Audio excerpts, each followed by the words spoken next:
Urdu anything is fine. ठीक है, तो आपको तो पता है हम आए किस वास्ते, आपको तो पता है, इस बात को छुपाना तो मुनासिब नहीं है। हम आए आपकी मदद के लिए, आए आपकी वोट के लिए, आए आपकी तादाद मतलब अच्छी तादाद से जिताइए रिक्वेस्ट करने आपके पास आए। बस दो चार चीज़ आपके सामने रखना चाहता हूँ। 2014 में जब रियासत तेलंगाना बनी तो काफ़ी सारे लोगों के मन में डाउट्स है कि क्या होगा, यहाँ की हालात कैसे रहेंगे, कम्युनल हार्मनी कैसे रहेंगी, यहाँ की इंडस्ट्री, यहाँ की बिजनेस ग्रो करेंगे, यहाँ का रोजगार का मौका बढ़ेगा या घटेगा, हैदराबाद की अर्बन डेवलपमेंट किस तरह किया जाएगा, इनका क्या स्टैंड है, हर चीज़ को लेकर सवाल थे।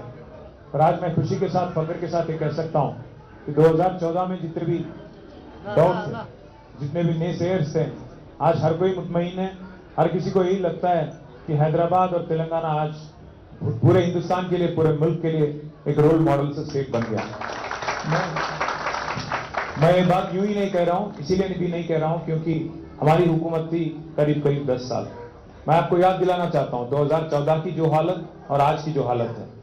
2014 में जब हमारी सफर शुरू हुई थी, आपको याद होना चाहिए, हर अपार्टमेंट कॉम्प्लेक्स में आप अगर पार्किंग के पास जाएंगे डीजल की बदबू आती थी। कुछ डीजल को कुछ लोग खुशबू भी बोलते हैं, मैं तो बदबू बोलता हूँ, कुछ लोगों को पसंद नहीं रहता हो। तो डीजल की बदबू इसलिए आती थी क्योंकि जनरेटर हर गांव में, हर घर में, हर अपार्टमेंट के कॉम्प्लेक्स में रहते थे। आपको याद होना चाहिए 2014 से पहले।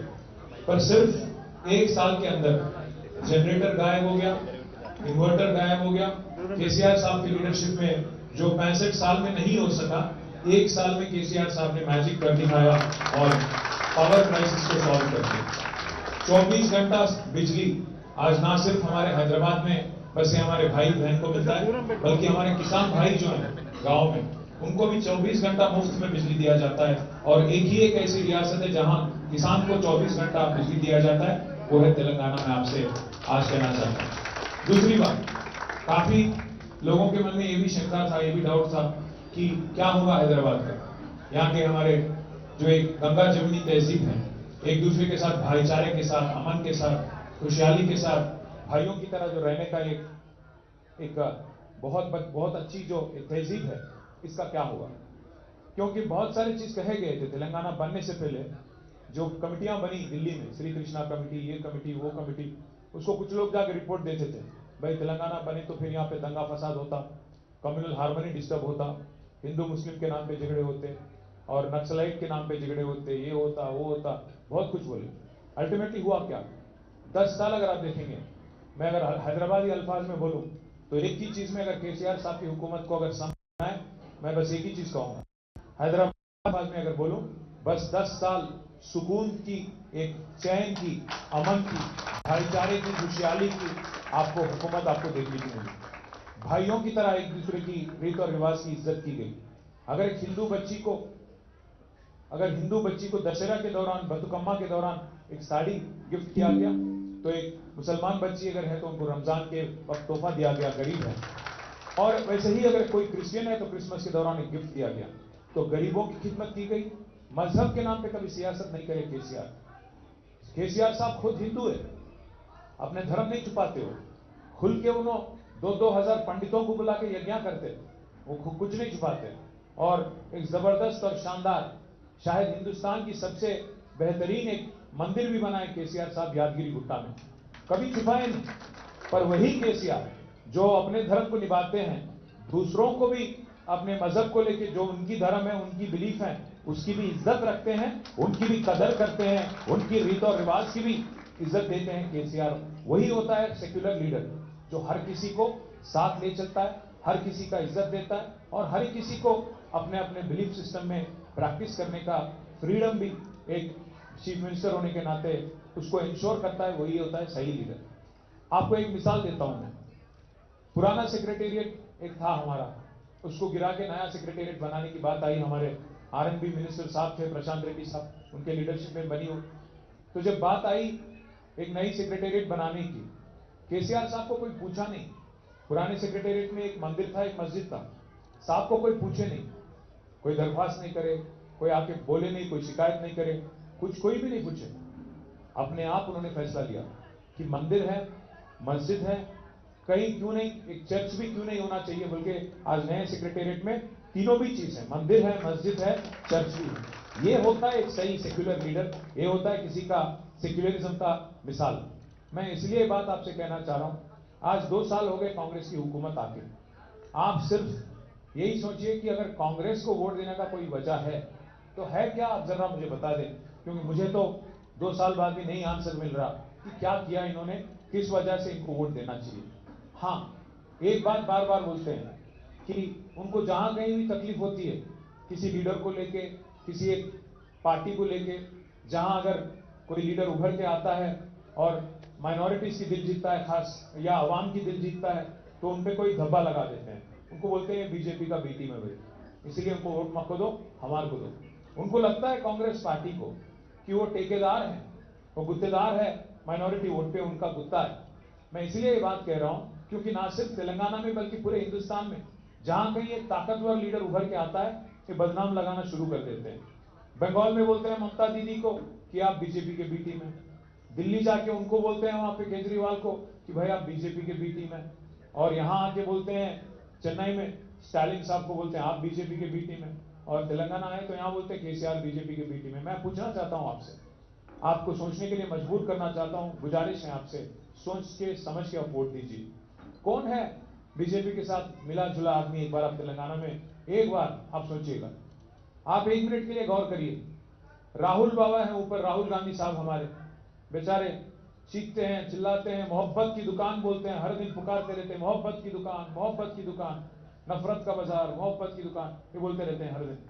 जब बीजेपी के राज्यों में, बीजेपी के रियासत के राज्य हैं जो जैसे उत्तर प्रदेश है, अगर वहां बुलडोजर चलता है, राहुल बाबा बड़े परेशान हो जाते हैं, बोलने लगते हैं कि ये तो नफरत का बाजार है, मोहब्बत का दुकान चाहिए, बुलडोजर राज नहीं चाहिए। मैं पूछना चाहता हूं राहुल बाबा से, क्या है आपको हैदराबाद में जितने बुलडोजर चले नहीं दिख रहे आपको? हैदराबाद में जितने गरीबों के घरा गिरा डाल रहे वो नहीं दिख रहा आपको? यहां बुलडोजर चली तो अच्छी बात है, वहां बुलडोजर नहीं चली तो अच्छी बात नहीं है। दूसरी बात, राहुल बाबा बोलते हैं कि गुजरात मॉडल बेकार है। यहां रेवंत रेड्डी साहब क्या बोल रहे हैं? रेवंत बाबा, गुजरात मॉडल शानदार है, गुजरात हमारे लिए मिसाल है, साबरमती उन्होंने बनाया, मैं मुसा बनाता हूं, यहाँ के गरीबों को निकाल फेंकता हूं और जो भी करना है करता हूं, मनमानी करता हूं। राहुल बाबा ऊपर बोलते हैं कि चौकीदार चोर है। रेवंत रेड्डी साहब क्या बोल रहे हैं? चौकीदार चोर नहीं है, बड़े भाई है। चौकीदार चोर नहीं है, बड़े भाई है। राहुल गांधी बोलते हैं अदानी फ्रॉड है। रेवंत रेड्डी क्या बोलते हैं? अदानी फ्रेंड है। रेड कारपेट वेलकम है अदानी साहब के लिए। राहुल गांधी साहब सीबीआई को खराब चीज बोलते हैं। राहुल गांधी साहब ये कहते हैं कि सीबीआई जो है बीजेपी के पॉकेट इंस्टीट्यूशन है, पर रेवंत रेड्डी साहब उसी सीबीआई को आज केस दे रहे हैं तेलंगाना में, केसीआर साहब को अंदर डालो बोल के। तो इसीलिए मैं आपको सोचने के लिए मजबूर करना चाहता हूं और एक और चीज भी पूछना चाहता हूं। हाल ही में जब राज्यसभा में हमारे फ्लोर लीडर सुरेश रेड्डी साहब भी यहीं पे हैं राज्यसभा के, वक्फ अमेंडमेंट एक्ट लाया गया था बीजेपी की हुकूमत की तरफ से, तो जब अमेंडमेंट बिल आई थी तो हमारी पार्टी ने उसकी मुखालिफत की, उसके खिलाफ 4 वोट हमारे थे राज्यसभा में, चारों के 4 वोट दिए हम, और साथ ही साथ कस के बोले कि नहीं करना है, ये नहीं करो, अच्छी बात नहीं है, कंसल्टेशन करो, कंसेंसस लाओ, और कुछ हो सका तो हर किसी के दिल में जो एक सवाल है उसकी जवाब देने की आप कोशिश करो, यही सुरेश रेड्डी साहब बोल रहे थे। पर हो गया, क्योंकि उनके पास ताकत है, बीजेपी के पास, हो गया, बिल पास हो गया। आपसे पूछना चाहता हूं, यहाँ पे काफी सारे दानिशमंद लोग हैं, आप काफी सारे सोच के समझ के सियासत समझने की कोशिश करने वाले हमारे भाई बहन से पूछना चाहता हूं, पूरे हिंदुस्तान में 28 रियासतें हैं, इन 28 रियासतों में सिर्फ 3 जगह कांग्रेस की हुकूमत है। आपको पता है ये बिल पास होने के बाद, वक्फ अमेंडमेंट बिल, कौन सी पहली रियासत है हिंदुस्तान में जिन्होंने यहाँ पे जीवो ला लिया उस कानून को लागू करने के लिए? पहली हुकूमत हिंदुस्तान में, कोई बीजेपी हुकूमत नहीं थी, कोई बीजेपी रियासत नहीं थी, पहली रियासत जो वक्फ कानून को बदलने के बाद लागू करने की कोशिश करने वाली हुकूमत थी तेलंगाना की हुकूमत। उन्होंने जीवो लाया यहाँ पे। क्या जल्दी थी भाई आपको? इतने में कोर्ट स्टे दे दिया सुप्रीम कोर्ट, और अलग बात है, क्या जल्दी थी आपको कि आपकी पार्टी वहां इतराज करती है, आपकी पार्टी मुखालिफत करती है दिल्ली में पार्लियामेंट में, पर यहाँ के जो लीडर है, यहाँ के जो चीफ मिनिस्टर है, जल्दबाजी में जीवो निकाल दिए, जल्द ही जल्द इंप्लीमेंट करने की कोशिश कर रहे थे। मैं बस इतना ही पूछना चाहता हूं आपसे, ये आदमी कांग्रेस का है या बीजेपी का है? एक और चीज आप सोचिए, एक साल पहले 27 सितंबर को एक छापा मारती है ईडी तेलंगाना रेवेन्यू मिनिस्टर के घर पे। एक साल पहले 27 सितंबर 2024 रेड होता है। जिस दिन रेड होता है तेलंगाना में रेवेन्यू मिनिस्टर के घर पे, 2 दिन रेड चला। टीवी वाले ब्रेकिंग न्यूज डाल रहे थे कि अंदर नोट गिनने के मशीन जा रहे हैं, भाई इतने सारे पैसे है बोल के। आज एक साल से ज्यादा हो गया, ना ईडी मुंह खोल रही, ना मिनिस्टर मुंह खोल रहा। क्या हुआ? ईडी एक कांग्रेस मिनिस्टर पे रेड मारती, कुछ नहीं निकलता बाहर। क्या बरामद हुआ, केस बनाना है नहीं बनाना है, क्या मिले, कौन चोर है, कितना पकड़ा गया, कुछ नहीं। एक साल हो गया। मैं कम से कम अभी तक 10 बार पूछा, प्रेस में पूछा, सोशल मीडिया में पूछा कि भाई कम से कम, उन्होंने बता रहे आप तो बता दो क्या मिला क्या नहीं मिला। अब वही ईडी मेरे को बुला के 8-8 घंटे बिठाती। कुछ खस के बोलो अगर मोदी साहब के खिलाफ, 8-8 घंटे 10-10 घंटे तुम्हारे को अंदर डालते, ये करते वो करते, डराते धमकाते, बहुत कुछ करते। आपसे गुजारिश है, यहां की जो हुकूमत है ये कांग्रेस की हुकूमत नहीं है। यहां की जो हुकूमत है मिली जुली सरकार है, बीजेपी और कांग्रेस की जॉइंट वेंचर गवर्नमेंट चल रही है यहां पे। आप देखिएगा, एक बीजेपी एमपी है यहां पे, सीएम रमेश साहब, उनको 1350 करोड़ का कॉन्ट्रैक्ट दिया जाता है कांग्रेस की हुकूमत में। ये मुमकिन है क्या? अगर आपकी मदद नहीं तो एक बीजेपी के एमपी साहब जो 10 साल से यहां एक भी काम नहीं कर रहे थे, उनको आज रेवंत रेड्डी साहब 1350 करोड़ का काम दे रहे हैं। क्यों दे रहे हैं? क्योंकि रेवंत रेड्डी साहब के साले साहब को मोदी साहब ने 1100 करोड़ का काम दिया अमृत स्कीम में। तो बड़े मियाँ तो क्या बोलते हैं उसको, बड़े मियाँ सुभान अल्लाह, तो छोटे मियाँ माशाअल्लाह। वो हालत है आज तेलंगाना में। आप देखिएगा जरूर, ऊपर बड़ा मोदी है, यहाँ पे छोटा मोदी है, फर्क कुछ नहीं है, दोनों की फितरत एक ही है। 2 साल हो गए, 2 साल हो गए हुकूमत बन के। आज तारीख में पहली हुकूमत ऐसी है तेलंगाना में कांग्रेस की, जहां आपका मुसलमान कोई एक नुमाइंदा नहीं है। यहाँ पे ना कोई एमएलए है, ना कोई एमएलसी है, वजीर तो है ही नहीं। 2 साल। मैं पूछना चाहता हूं राहुल बाबा से, क्या यही है आपकी मोहब्बत की दुकान, जहां एक भी आपको आदमी नहीं मिला काबिल? अगर सीएम साहब से पूछते हैं तो सीएम साहब कहते हैं कि भाई आप एमएलए नहीं जिताए, एमएलए नहीं जिताए भाई। पर अगर 6 एमएलसी बनाए आप एमएलए के जरिए 2 साल में, 2 साल में 6 एमएलसी बनाए आप, एक काबिल आदमी नहीं मिला आपको, एक पसंदीदा आदमी नहीं मिला आपको माइनॉरिटीज में। आपके लिए सीट कुर्बान करने वाले शबीर अली साहब को दे देते, उनको वजीर बना देते, या हमारे कैप्टन साहब जिसको आप बकरा बना दिया अजहरुद्दीन साहब, उनको ला लेके वजीर बनाते, एमएलसी बनाते। कोई तो मिलता आपको, एक काबिल आदमी आपके पार्टी में नहीं मिला। इसीलिए पूछ रहा हूं, ये बात नुमाइंदगी की नहीं, ये बात इज्जत की नहीं, बात वोटों की नहीं, बात कोई और चीज की नहीं, बात उसूल की है, बात तहजीब की है, बात हर किसी को साथ ले चलने की है, बात भागीदारी की है। इसलिए मैं कहता हूं आप सोचिए, गौर करिए। मैं ये नहीं कह रहा कि 10 साल में हमने हर चीज कर दिया, 10 साल में हमने हर चीज कर दिया, मैं ये नहीं कहता। हां, कोशिश हमने की, हमने गरीबों को मदद करने की कोशिश की, आवाम को मदद करने की कोशिश की। जात के नाम पे, मजहब के नाम पे सियासत हम नहीं करें, हर किसी को साथ लेके चलने की कोशिश करें। हां, आईटी एक्सपोर्ट, जैसे अभी भाई कह रहे थे, आईटी एक्सपोर्ट्स जिस दिन हमारी हुकूमत बनी 2014 में, IT exports were only 57,000 crore. In 2023 they rose almost 2,41,000 crore, almost 4 times. वैसे ही जिस दिन हमारी हुकूमत आई थी तेलंगाना में 2014 में, the total number of employees working in IT sector in Hyderabad was only 3,23,000. But the day we left office in 2023, the number rose from 3,23,000 to 9,16,000. That's the kind of work we've done. That's the kind of efforts we've put in. We've put in efforts not only in IT, we've also ensured the green cover of our state grows. 7.7% increase in green cover, highest for any state in the country. हरित हारम के नाम पे आगे आने वाले नस्लों के लिए, फ्यूचर जनरेशंस के लिए, उनकी देखभाल के लिए, उनकी अच्छी जिंदगी के लिए कोशिश हमने की। कहा जाना था हमसे कि माइनॉरिटी बच्चे, खास गरीब बच्चे पढ़ने में इंटरेस्ट नहीं रखते हैं। केसीआर साहब ने जिद लिया, कोशिश उन्होंने ये की कि आला से आला तालीम आपको दिया जाए। 204 माइनॉरिटीज के लिए 204 स्कूलों का तश्कील किया गया टिमरिस के जरिए। आज खुशी, फख्र और नाज महसूस होती है।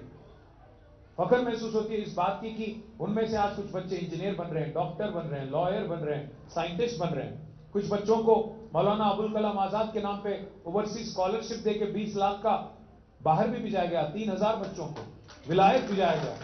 क्यों किया केसीआर ने ये सब?